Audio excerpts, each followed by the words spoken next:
Hello दोस्तों, नमस्कार।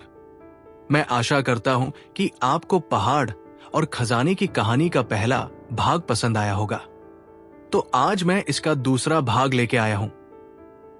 तो चलिए बिना समय बर्बाद किए कहानी शुरू करते हैं।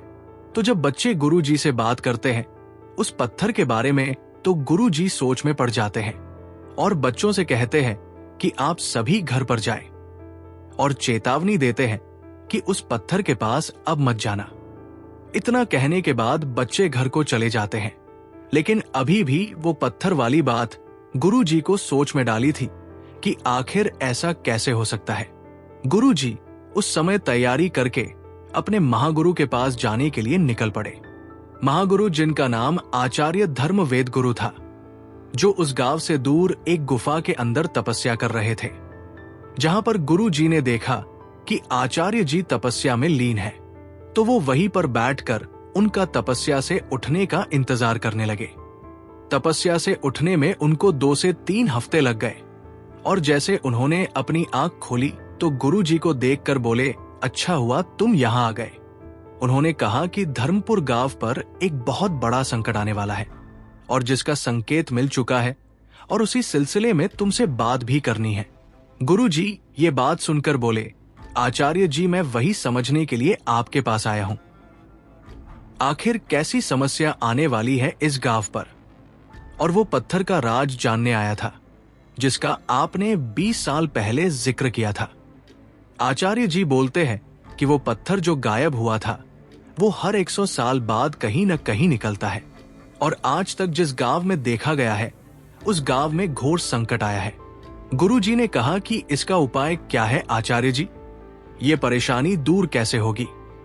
आचार्य जी ने कहा कि इस संकट का एक ही उपाय है, लेकिन वो चीज लेके आना और वहां तक पहुंचना बहुत मुश्किल है।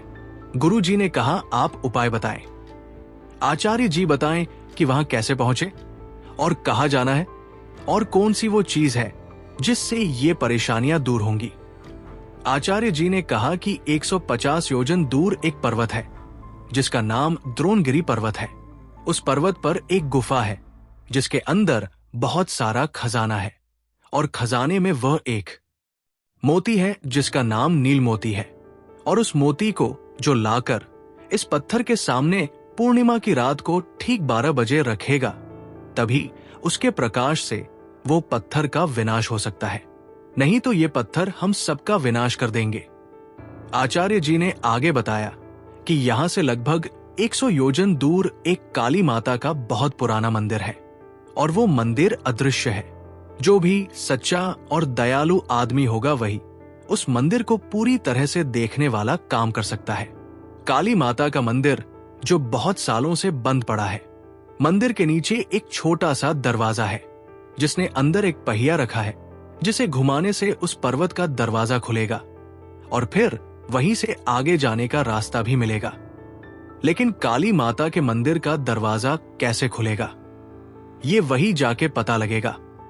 आगे की कहानी तीसरे भाग में सुनेंगे। क्या उस काली माता का मंदिर किसी को दिखेगा और कौन जाएगा वो मोती लाने? जानेंगे सब कुछ इस कहानी के बारे में। देखते रहिए मेरा YouTube channel story and many more things पर और जुड़ते रहिए हमसे। तब तक के लिए धन्यवाद।